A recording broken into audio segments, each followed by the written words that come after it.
अस्सलाम वालेकुम नाजरीन, मैं हूं उमर चीमा एजाज़ सैयद के साथ। नाजरीन, कोई 2-3 दिन पहले अफ़गानिस्तान के दारुल हुकूमत काबुल में अल-कायदा के लीडर ऐमन अज़-ज़वाहिरी का मर्डर हुआ। यानी उन्हें एक अमेरिकन ऑपरेशन में उनकी डेथ हो गई। इस वाले से हम आज बात करेंगे। और हमारे साथ यानी कि एजाज़ सैयद का आपको वैसे तो आप जानते हैं, लेकिन जो मैं इस मौजू पर आज मेरे पास बोलने को ज़्यादा नहीं है। आज मैं एजाज़ को सुनना ही चाहता हूँ, और उसकी वजह ये है कि इनका एक मिलिटेंसी है, जो जिहादी तहरीकें हैं, उनके हवाले से इनका काफ़ी काम है। और इनकी एक अपनी किताब भी है जो कि इन्होंने अल-कायदा के हवाले से लिखी हुई है, द सीक्रेट ऑफ एजाज़ मुझे नाम भूल गया, the secrets of Pakistan war on al-Qaeda. हाँ, the secrets of Pakistan war on al-Qaeda. जब उसामा बिन लादेन का ऑपरेशन हुआ था इधर एबटाबाद में, तो उस टाइम क्या हुआ, उससे पहले क्या हो रहा था, वो पाकिस्तान में जो क़याम पज़ीर रहे, उसके बारे में मेरा ख्याल है कि जो एक मालूमात के हवाले से जो एक अच्छी किताबों में जो किताबें लिखेंगी, उसमें एजाज़ सैयद की भी किताब थी। तो लिहाजा ये इन अमूर के माहिर समझे जाते हैं। तो मैं ज़्यादा एजाज़ सैयद ज़रा बताएं कि एक थोड़ा सा एक ज़िक्र कर दें कि इनका उधर हलाकत किस तरह से हुई, और फिर जो है यानी कि बाकी उनकी बैकग्राउंड के हवाले से भी हम बात करेंगे। उमर, हलाकत जो है डॉक्टर ऐमन अज़्ज़वाहिरी की, काबुल में ये कुछ अरसे से रह रहे थे, और ये अमेरिकी इंटेलिजेंस के रडार के ऊपर आए और इनको ड्रोन के ज़रिए निशाना बनाया गया। अप्रैल के महीने में अमेरिकी इंटेलिजेंस के रडार में आए हैं, और आपको पता है कि अगस्त के महीने में इनको अटैक कर दिया गया। तो ये एक बड़ा सवाल भी है, क्योंकि जो दोहा मुआहदा हुआ है 28 फरवरी को दोहा में 2020 को 28 फरवरी 2020 को दोहा में तालिबान और अमेरिका का मुआहदा हुआ था। इत्तेफाक से मैं वहाँ पर मौजूद भी था। तो उसमें जो सबसे अहम शिक थी वो ये शिक थी कि तालिबान किसी भी शख्स को जो गैर मुल्की हो और दहशतगर्द हो, वो अपनी सरजमीन इस्तेमाल करने की इजाज़त नहीं देंगे। सही है। तो ये अमेरिका और तालिबान का तहरीरी मुआहदा है। तो उस मुआहदे के तनाज़र में तालिबान ने कहा था कि जी हम किसी को नहीं इस्तेमाल करने देंगे। अब जो ऐमन अज़्ज़वाहिरी हैं, वो ना सिर्फ काबुल में थे, बल्कि उनको निशाना बनाया गया है। एक बात जो अभी बाहर नहीं निकली, वो बात ये है कि जो सिराज हकानी है, वज़ीर दाखिला है अफ़गानिस्तान के, मुझे जो पता चला है कि उनके जो कुछ करीबी रिश्तेदार हैं, वो भी इस ड्रोन में मारे गए हैं। जो बात बाहर अभी नहीं निकली। अच्छा। लेकिन अब इसके ऊपर तालिबान भी कोई बात लेकिन करने से एजाज़ गुरेज़ वैसे है। उन्होंने कोई तालिबान ने एक मुआहदे की खिलाफवर्जी तो नहीं की ना? उन्होंने उधर रखा हुआ था, उन्होंने कोई जगह इस्तेमाल तो नहीं करने दी अब नहीं, अब ये सवाल ये पैदा होता है कि इसको अमरीकी किस तरह से लेंगे और तालिबान किस तरह से लेंगे। इसकी तशरीह तो अमेरिका ने करनी है, अमेरिका ने, ज़ाहिर है वो ताकतवर है, उन्होंने करनी है। लेकिन एक सवाल ज़रूर पैदा होता है कि ये तालिबान ने अगर कह दिया हुआ था कि हम किसी गैर मुल्की दहशतगर्द को नहीं रखेंगे, तो उसके बावजूद उनका वहाँ पर होना एक सवाल तो ज़रूर पैदा होता है। लेकिन तालिबान ने अब जो लेटेस्ट बयान दिया है, उसमें उन्होंने कहा है कि वो अमेरिका ने ये गलत काम किया है, ये कंडेम किया है। क्योंकि ज़ाहिर है अगर अमेरिका किसी भी मुल्क के ऊपर कोई इस तरह का हमला करेगा, तो वो कंडेम ही करेगा, और किसी भी मुल्क पे नहीं करना चाहिए। लेकिन अमेरिका जो है, वो अमेरिका तो आपको पता है उसकी स्टेटेड पॉलिसी है कि जहाँ पर भी हमें ऐमन अज़्ज़वाहिरी या कोई हाई प्रोफाइल जिसको दहशतगर्द वो कहते हैं कि वो नज़र आया, जिसके सर पे उन्होंने कीमत रखी हुई है, हम मारेंगे। तो अमेरिका ने एग्जैक्टली अपनी पॉलिसी पर अमल दरामद किया है। तो एक बात तो ये है। लेकिन मैं समझता हूँ उमर, जो सबसे अहम बात ये है कि जो ऐमन अज़्ज़वाहिरी के मरने के बाद अब ग्लोबल जिहाद एजेंडा जो है अल-कायदा का, वो क्या होगा, या उनको रिप्लेस कौन करेगा। एक तो सवाल ये है। लेकिन दूसरा सवाल मेरे ख्याल में वो पहले सवाल का जवाब होगा कि जिसमें हम पहले तो ये जाने कि ऐमन अज़्ज़वाहिरी कौन थे। हाँ बिल्कुल, बिल्कुल। ये चीज़ इंपॉर्टेंट है, क्योंकि बहुत सारे लोग इसके बारे में ज़्यादा नहीं जानते। जी हाँ। तो पहले हम यूं करते हैं कि दूसरे सवाल का जवाब ढूंढते हैं, और फिर पहले की तरफ आ जाएंगे। मैं कहानी उमर क्विकली शुरू करूंगा क्योंकि लोग बोर भी ना हो जाए। ये कहानी शुरू होती है 6 अक्टूबर 1981 से। हुस्नी अनवर सादात जो है ये इजिप्ट के सदर थे। ठीक है। और इजिप्ट में उस वक्त अनवर सादात ने इसराइल के साथ पीस निगोशिएशंस की थी। जब इसराइल के साथ इन्होंने पीस निगोशिएशन या अमन के मुज़ाकरात किए थे तो उस वक्त सैयद कुतुब और इस सोच के जो लोग थे, सैयद कुतुब एक बहुत बड़े उसका यानी कि जमात इस्लामी पे भी, उनका जमात इस्लामी पे भी बहुत असर है। ये मजहबी पेशवा कह लें, एक स्कॉलर थे और एक जहादी भी थे, जहादी नजरियात के हामिल थे। तो सैयद कुतुब और उनके जो इस ख्याल के जो लोग थे उन्होंने सैयद कुतुब के भाई जो है वो ज़्यादा आगे लीड कर रहे थे क्योंकि सैयद कुतुब को तो पहले एक्सिक्यूट कर दिया गया था। तो इन लोगों ने जो इस ख्याल के हामिल थे उन्होंने जो अनवर सादात है उनकी मुखालफत की थी। तो 6 अक्टूबर 1981 को अनवर सादात परेड का मुआयना कर रहे थे। परेड का मुआयना जब कर रहे थे तो उस दौरान इनके ऊपर अटैक होता है और अनवर सादात मारे जाते हैं। अनवर सादात की जो सिक्योरिटी थी ना उमर चीमा, वो अमेरिकन दे रहे थे। अच्छा। और वो भी नाकाम हो गए। अनवर सादात मारे गए। अब जब अनवर सादात मारे गए ना तो जिन लोगों को गिरफ्तार किया गया, उन बहुत सारे लोगों को गिरफ्तार किया गया, उनमें से एक जो है वो एमएनएस, डॉक्टर एमएनएस। अच्छा, ये उस टाइम डॉक्टर बन चुके थे? ये डॉक्टर थे। ये 1974 से 1977 तक अमेरिकी जो इजिप्ट की आर्मी है उसमें सर्जन के तौर पे काम करते रहे हैं। इन्होंने कायरो यूनिवर्सिटी से मेडिकल तिब की तालीम हासिल की है। इनके जो वालिद हैं वो भी डॉक्टर फिजिशियन थे। इनकी जो वालदा हैं उन्होंने इनके जो नाना है, इनकी वालदा के जो वालिद थे, जो Shah Saud university, king Saud university Riyadh, उसके फाउंडिंग फादर्स में जाने जाते हैं। अच्छा इजाद, इधर एक छोटी सी मैं इंटरप्शन करूंगा। ठीक है। कि ये मेरे लिए एक बड़ा एक इंटरेस्टिंग सब्जेक्ट है जिस पर हम दोबारा कभी बात करेंगे कि चाहे वो जिहादी लीडरशिप हो या सियासी लीडरशिप हो, ये अपर मिडिल क्लास या एलीट क्लास से ही आती है। जी आती। ठीक है। ये जिस तरह आपने बात की है ओसामा बिन लादेन का भी देख लें, अमीर लोग थे। ठीक है। नहीं कि आप अमीर लोग वैसे आपस की बात है, जिस जगह भी जाए ना तो उनका एक इम्पैक्ट ज्यादा होता है। नहीं, असल में मेरा ख्याल है कि वो अफोर्ड कर सकते हैं इस तरह की हरकतें करना। हमारे जैसे लोग जो है ना, यानी ज़रूरी नहीं कि हमने ये करना है, लेकिन हम कोई भी यानी कि काम करना चाहे ना तो हमें ये फिक्र रहती है कि यार इस महीने तनख्वाह ना आई तो घर का क्या बनेगा। चीमा साहब, मैं वही तो अर्ज कर रहा हूँ कि ये जो अमीर लोग हैं ना, किसी भी शोबे में चले जाए ना तो उनका इम्पैक्ट ज्यादा होता है। ये जर्नलिज्म में जो अमीर लोग आ गए हुए हैं, शायद नेटवर्किंग होती है, बड़े लोग होते हैं, अच्छे स्कूलों में पढ़े होते हैं, यानी कि उनके किसी उनका बाप का दोस्त होता है, भाई का दोस्त होता है। अच्छा, कमिंग बैक, तो एमन अज़वारी जो है उसमें गिरफ्तार हो गए। अच्छा, एमन अज़वारी इससे पहले जब 77 तक ये फौज में रहे थे तो 78-79 में ये रेड क्रिसेंट के साथ काम करते रहे और ये पेशावर में भी आए थे। अच्छा। पाकिस्तान से भी इनका ताल्लुक था। ये सूडान में ट्रैवल कर चुके हुए थे। तब उन्हें पाकिस्तान पसंद आ गया। नहीं, उस वक्त हुआ ये था 79 ऑनवर्ड्स, 79 बल्कि 81 में ही आए थे पाकिस्तान एग्जैक्टली।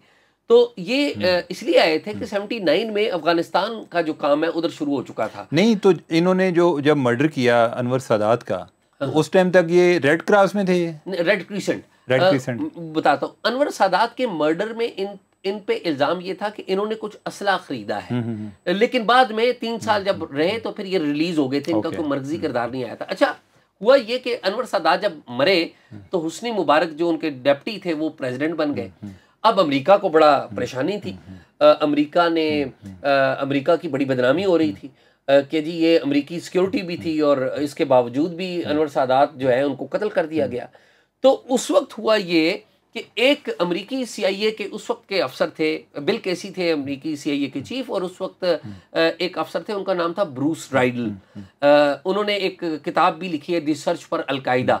बड़ी अच्छी किताब है, पढ़ें अगर मौका मिले। मैं कहूँगा देखने वालों को। लेकिन एजाज, मेरे ख्याल है कि वो आपकी किताब से बड़ी किताब नहीं है। नहीं, मेरे ख्याल में बहुत अच्छी किताब है। ये बता इन्फॉर्मेशन के हवाले से आपके पास। अच्छा, अब अर्ज ये है कि हुआ ये कि ये जो ब्रूस राइडल थे, इन्होंने अनवर सादात के मरने से तकरीबन 1 माह पहले एक पेपर लिखा था CIA के अंदर। अच्छा। वो पेपर ये लिखा था कि चूंकि अनवर सादात इसराइल के साथ अमन मुज़ाकरात कर रहा है, इसलिए ये मुमकिन है कि अनवर सादात को जो इस्लामी शिद्दत पसंद है वो कत्ल कर दें और हुस्नी मुबारक बन सकता है नेक्स्ट सदर जो है ना वो बन सकता है। तो जब ये वाकया हो गया और अमेरिका पर तनकीद होनी शुरू हो गई तो लेटर वाली बात हो गई, वो लेटर वाली बात सच्ची हो गई जो उन्होंने असेसमेंट दी हुई थी।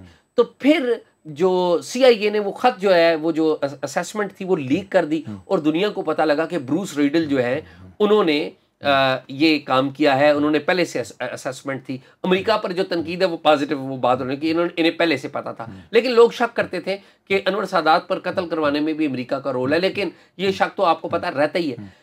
लेकिन ये हुआ कि ब्रूस रिडल वो उनकी जो क्रेडेंशियल, आपकी स्टोरी बड़ी दिलचस्प है, लेकिन थोड़ा सा ज़वारी पे वापस आ जाए, मुझे डर है कि हमारे नाजरीन की भागना। हाँ, ज़वारी पे वापस आते हैं। तो ये जो 3 साल इन्हें गिरफ्तार हुए ना, तो इन्होंने ज़वारी की उस टाइम मर्डर पर गिरफ्तार हो, उस मर्डर के इल्जाम में ये गिरफ्तार हो गए। उसमें ज़वारी की जिंदगी पर बड़ी तब्दीलियां आई। ज़वारी साहब जो है उस वक्त फौरी तौर पे बाहर निकल पड़े। जब रिलीज हुए तो उन्होंने जो ग्लोबल जिहाद है उसके ऊपर तवज्जो देनी शुरू कर ली। ये चाहते थे कि इजिप्ट के अंदर एक इस्लामी हुकूमत कायम हो और जो इनका एजेंडा है ये इस्लाम को जिस तरीके से ये समझते हैं उस तरीके से हो। फिर ज़वारी मुख्तलिफ ममालिक में रहे, ये सूडान में भी रहे, फिर ये पाकिस्तान में भी आए, फिर और मुख्तलिफ मुल्क, अमेरिका में भी गए बाय द वे। अमेरिका में जाके इन्होंने जहाद के लिए फंड्स इकट्ठे किए। ये उस वक्त की बात मैं बता रहा हूँ, फॉरेन फंडिंग।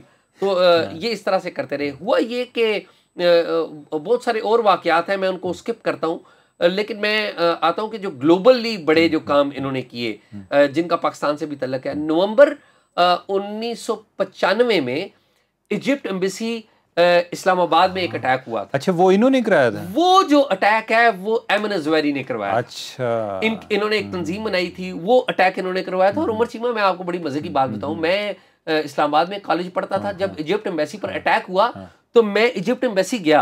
उस वक्त ये डिप्लोमेटिक इनक्लेव है ना, ये बंद नहीं हुआ करता था, कोई भी जा सकता था। तो मैं उस जगह मैंने देखा, मुझे अच्छी तरह याद है। और बाद में पता चला कि ये जो अटैक है ये इन्होंने एमन ज़वारी ने करा। और ये पाकिस्तान में कोई भी जो सुसाइड अटैक हुआ ये पहला खुदकश हमला था जो पाकिस्तान में। वैसे अल्लाह नजर न लगाए, हर बड़े इवेंट के मौके पे आप मौजूद ही थे, बेशक आप स्टूडेंट भी थे। नहीं, क्योंकि मेरा घर यहाँ पर 2 सेकंड, आपका घर जिधर भी था ना, आप डीजीहान भी पहुंच जाते हैं। वो छोटे गैंग, क्या नाम था उसका? छोटू गैंग।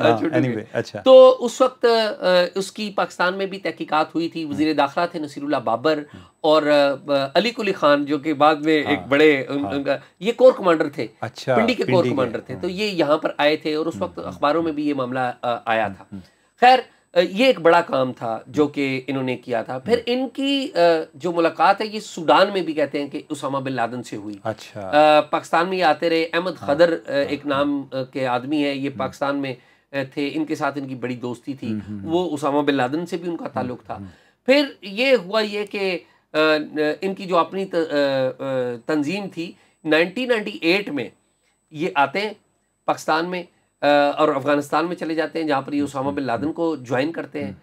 और उसामा बिन लादेन को ज्वाइन करके जो अपनी जो तंजीम है उसको अलकायदा में ये मर्ज कर लेते हैं। उसामा बिन लादेन के करीबी दोस्त बन जाते हैं। उसामा बिन लादेन का और इनका जो ताल्लुक है वो ये है कि सैयद कुतुब से मुतासर से उसामा बिन लादेन, और ये भी सैयद कुतुब से मुतासर थे और ये भी इस्लाम नाफिज करना चाहते हैं। और एक और करैक्टर भी है उमर, वो है हाफिज सईद।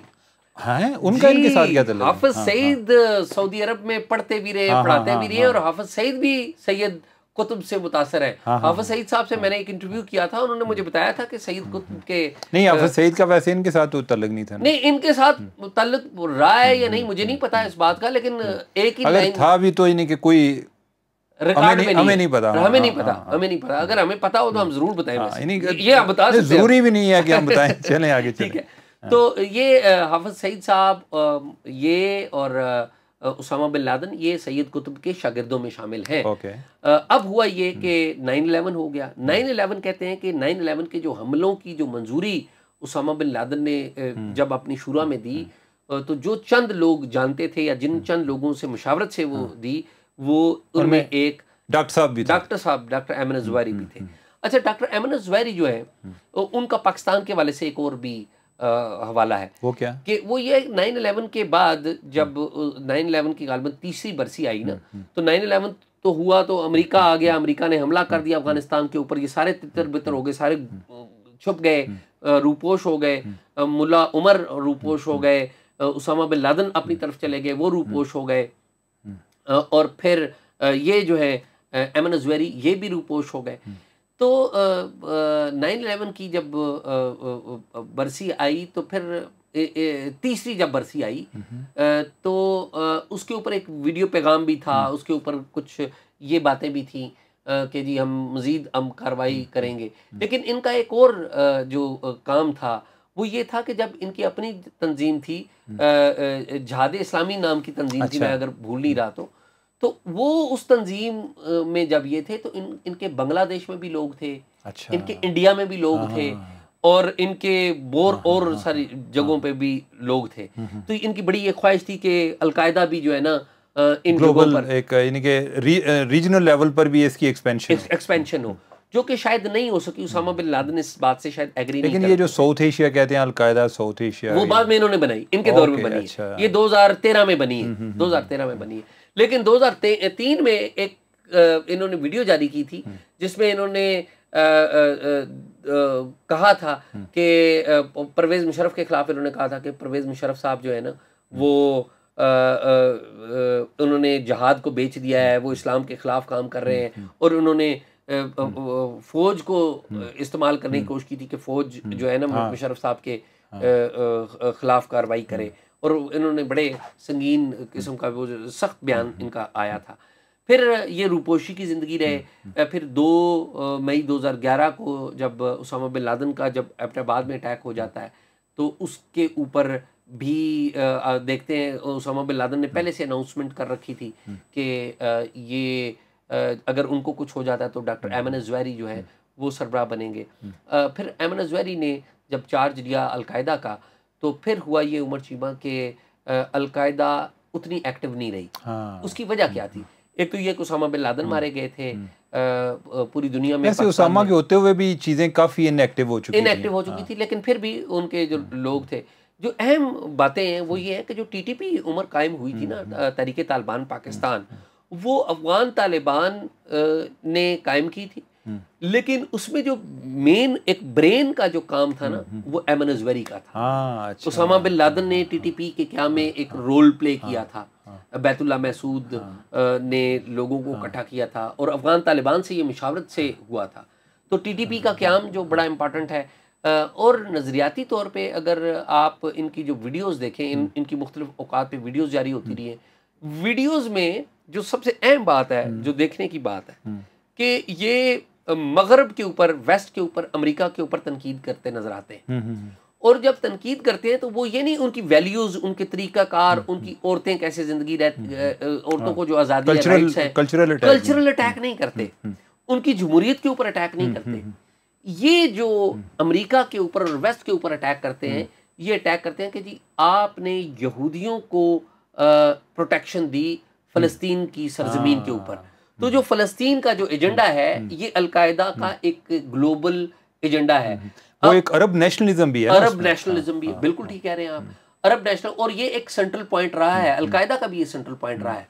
और मैं फिर ब्रूस रिडल की वो किताब का हवाला दूंगा, दी सर्च पर अलकायदा का।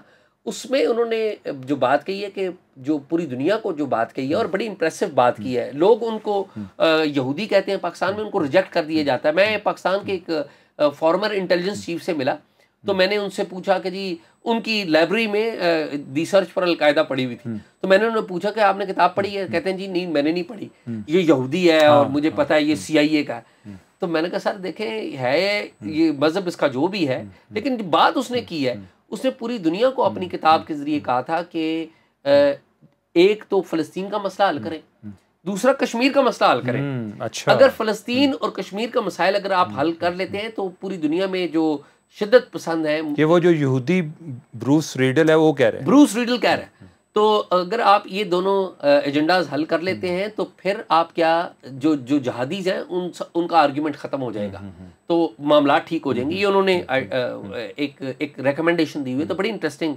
रिकमेंडेशन है। तो एमन अजवैरी साहब जो है वो अभी अलकायदा के सरबराह थे। अलकायदा का इन्होंने अपना एक जानशीन नामजद कर रखा था, यमनी अब्दुल नासर जहूशी यमन के थे, लेकिन उनको पहले ही ड्रोन अटैक में निशाना बनाया जा चुका है। अब अलकायदा का जो ग्लोबल ऑपरेशन है वो मज़ीद कमज़ोर हो चुका है। उसकी वजह यह है, एक तो अलकायदा के पास पैसे नहीं है, दूसरी बात यह है कि दाइश अरूज इख्तियार कर गई है। तो जब भी कोई दुकान मशहूर हो ना तो लोग उसकी तरफ जाते हैं। तो जो जहादीज हैं या शिद्दत पसंद हैं उनकी अब ज़्यादा तवज्जो जो है ग्लोबल जो उनका एजेंडा है उसके वाले से वो दाइश है, अलकायदा नहीं रही। लेकिन इसका मतलब ये नहीं है कि अलकायदा ख़त्म हो गई है। अलकायदा के मानने वाले मौजूद हैं, अलकायदा के एक्टिविस्ट मौजूद हैं। पाकिस्तान में अलकायदा की सब्सिडरी जो है वो TTP है, तहरीक तालिबान पाकिस्तान है, फिर जैश मोहम्मद है, फिर लश्कर तैयबा है। लश्कर तैयबा के चंद लोग इन्होंने तोड़े थे, वो नहीं है, अब तो लश्कर तैयबा भी ख़त्म हो गई। लश्कर झंगवी जो है उसके लोग वो अलकायदा के लिए काम करते रहे। तो जो ग्लोबल जिहाद एजेंडा है उसके ऊपर जो अलकायदा का उसके ऊपर एक कारी ज़रब पड़ी है। और मैं ये समझता हूँ कि अलकायदा फर्दर कमज़ोर हुई है अनटिल और अनलेस अलकायदा का कोई ऐसा बड़ा फिगर नहीं सरबराह बनता जिसका अभी नाम नहीं आया। अलकायदा मेरे ख्याल में डोरमेंट चली गई है। लगता है ऐसा है कि उसामा बिन लादेन के जो बच्चे हैं उनमें से एक कोई भी एक वो अलकायदा का नया सरबराह बन सकता है, मेरा ये ख्याल। बिल्कुल ठीक है। तो नाजरीन, आपने जिस तरह एजाज़ से बड़ा एक मालूमाती किस्म की एक पस मंज़र सुना डॉक्टर एमन ज़वाहिरी का और आगे अलकायदा के हवाले से, और जिस तरह ये ब्रूस रीडल का जिक्र कर रहे थे एक यहूदी का कि हमारे कोई एक फार्मर ISA चीफ थे, वो किताब पढ़ने से डर रहे थे कि वो किताब में पता नहीं क्या लिखा है, लेकिन बकौल एजाज़ के उन्होंने कश्मीर और फ़लस्तीन मसले का एक हल दिया था कि उसको हल किया जाए और तब जाके ये दहशतगर्दी ख़त्म हो सकती है। इसी तरह एक यहूदी के बारे में मैंने भी पढ़ा था, उसने यही जो टेररिज्म है और दाइश के हवाले से बात की थी, तो उसने कहा कि ये हमारा अनफॉर्चुनेटली 21वीं सदी में भी ये हमारा एक मुस्तकबिल है और इसको अगर हमने इससे बचना है तो उसका तरीका ये है कि दो चीज़ें हैं, यानी कि जिसके ज़रिए आप इनको कंट्रोल कर सकते हैं, या मोहब्बत के ज़रिए या इंसाफ के ज़रिए। लेकिन जो मोहब्बत होती है वो पॉजिटिव होती है, वो चंद लोगों के बारे में होती है। इंसाफ जो है वो सब के बारे में होता है। अच्छा, वो ये होता है कि जो चीज़ मेरे लिए गलत है वो मेरे दुश्मन के लिए भी गलत है।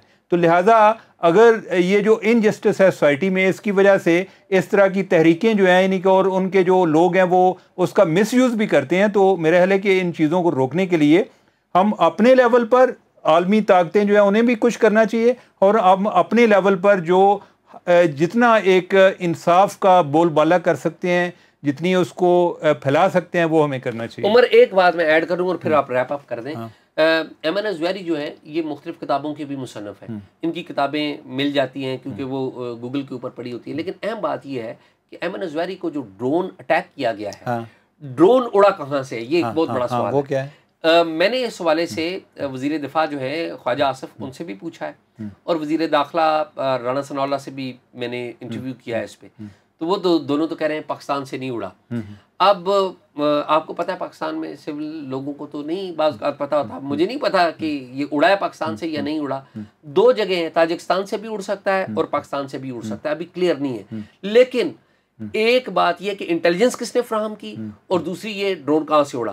ये दो ऐसी बातें हैं कि जो एक पाकिस्तान और अफगानिस्तान के रिलेशंस पर असरअंदाज हो सकती हैं अगर खुदा न खास्ता ये ड्रोन। तो क्या पता तालिबान ने फ्राहम की हो?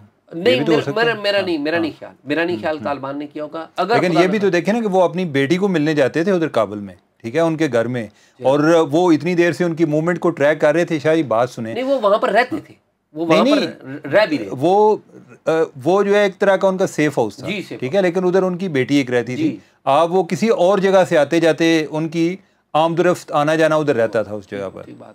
तो मेरे ख्याल में हमारी बातें खत्म हो गई। आप मेरे ख्याल है कि अब हमारे पास कहने को कुछ नहीं है। अब ये आप उम्मीद है कि आपको ये प्रोग्राम पसंद आया होगा, और इंशाल्लाह हम फ्यूचर में भी कोई इस तरह के कोई हिस्टोरिक तारीख साज शख्सियात, वो चाहे उनका तारीख में किस लिहाज से भी जिक्र हो, यानी कि हम उनको भी डिस्कस करते रहेंगे हालात हाजरा के साथ साथ। इस तरह के लोगों का पस मंज़र आप लोगों तक पहुँचाना जो है, ये भी एक बहुत हम अहम तस्वर करते हैं। तो मुझे और एजाज़ सईद को इजाज़त दीजिएगा। Thank you very much.